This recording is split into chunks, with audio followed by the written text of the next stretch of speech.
कामकाजी पत्नी को नहीं मिलेगा गुजारा भत्ता। ये फैसला इलाहाबाद हाई कोर्ट की लखनऊ बेंच ने सुनाया है। मामला एक ऐसे दंपत्ति का है जो दोनों ही IT सेक्टर में काम करते हैं और अच्छी खासी सैलरी पाते हैं, लेकिन तलाक और अलगाव के बाद पत्नी ने पति से गुजारा भत्ता यानी मेंटेनेंस की मांग की थी। पति सॉफ्टवेयर इंजीनियर है और उसकी सैलरी लगभग 1,75,000 से 2 लाख रुपए प्रति माह है।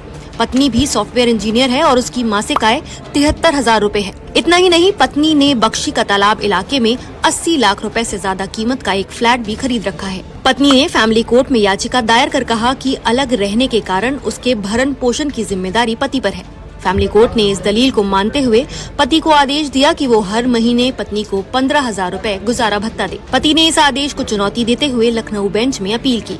पति का तर्क था कि जब पत्नी खुद नौकरी कर रही है, अच्छी सैलरी कमा रही है और अपना मकान तक खरीद चुकी है, तो उसे डिपेंडेंट मानकर गुजारा भत्ता देना न्याय संगत नहीं है। लखनऊ बेंच के जस्टिस सौरभ लवानिया ने दोनों पक्षों की दलीलें सुनने के बाद कहा कि पत्नी अच्छी खासी कमाई कर रही है, उसके पास खुद का मकान भी है, इसलिए उसे पति से गुजारा भत्ता नहीं मिल सकता। कोर्ट ने साफ कहा कि पत्नी के लिए भरण पोषण का आदेश त्रुटिपूर्ण था और इसे रद्द किया जाता है। हालांकि अदालत ने बच्चे के अधिकारों को सबसे ऊपर रखते हुए कहा कि नाबालिग बच्चे का पालन पोषण करना पिता की नैतिक और कानूनी जिम्मेदारी है।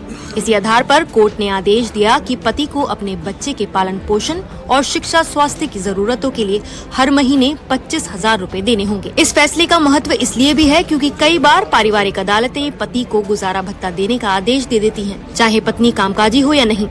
लेकिन हाई कोर्ट ने ये साफ कर दिया है कि अगर पत्नी खुद आर्थिक रूप से सक्षम है तो वो पति से गुजारा भत्ता नहीं ले सकती, लेकिन बच्चे के भविष्य की जिम्मेदारी हर हाल में पिता पर ही होगी। ये आदेश आने वाले समय में कई पारिवारिक विवादों में नजीर बन सकता है।